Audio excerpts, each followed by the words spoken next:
Let's go fishing. Starting off tossing out a suspending jerkbait here. Now the tide was going out and I was tossing this towards a bridge where the water actually rushes up under the bridge. But unfortunately, said bridge has plenty of debris where you can see I snagged my jerkbait. Lovely. My buddy Dan and I don't typically fish this spot, mainly because there's not a lot of space to fish, but we figured we'd try it before heading to the next spot. This is me crashing out. And the next spot is just the other side of the bridge where high tide's typically better. So after breaking off the jerkbait, I decided to toss out a jig and see what happens. Now it would help if I casted and flipped the bail. It happens to the best of us. This is also a lure I don't typically throw here around the Potomac just because of all the debris on the bottom. I use this in more ponds and lakes. So I really wasn't expecting much until I decided to check my phone and actually felt a nibble. I guess you need to let the lure sit a little bit longer, but after multiple taps, I set the hook and fish on.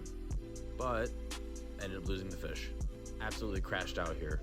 Between a looser drag and I use smaller jigs to see if I can get more quantity over quality size fish.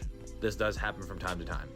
But I knew they were biting on the jig, so I tossed it back out in the same spot several different times, several different areas around that spot. Lost the jig there.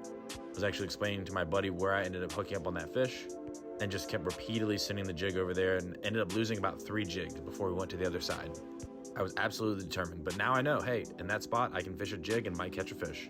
So as we went to the other side, I decided to toss out the rattle trap, and he was also tying on different lures, just trying to see what else we could get since we hadn't had anything bite so far. There I caught a leaf, and I was not really having much luck working all the way around the different areas of the pier. And then that's when this happened. But it truly felt like a wet rag, and I felt like I was snagged. So as I just kept reeling and reeling, I figured it was going to be debris, and it turned out to be somebody's sweatshirt that they just let fall to the bottom. My rattle trap ended up snapping off, but I scooped it up with the net so I could get my lure back. This was an unexpected catch for sure. But not long after that, my buddy Dan actually got a really nice smallie. We didn't get a weight on this fish, but it was a decent sized fish, and really surprised us for this area. And I believe he was fishing a double prop type lure. But I mean, look at that. That is a decent smallie right there. I was super stoked for him to get this fish and for me to be able to get it up on the pier. If it wasn't for this net, we were not going to be getting anything with how low the tide was. Shout out Dan for a nice smallie. And while at this point, I was satisfied because my rule is as long as someone catches a fish, I'm stoked.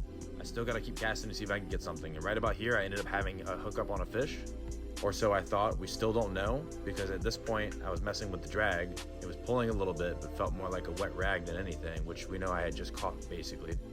And it ended up coming off. And then later on, I caught a snail. Here I ended up catching some type of clam, mussel, or oyster. I'm still not sure what this was. Put it in the comments below if you know. But that was really it. At least my buddy got a smallie. Let's go.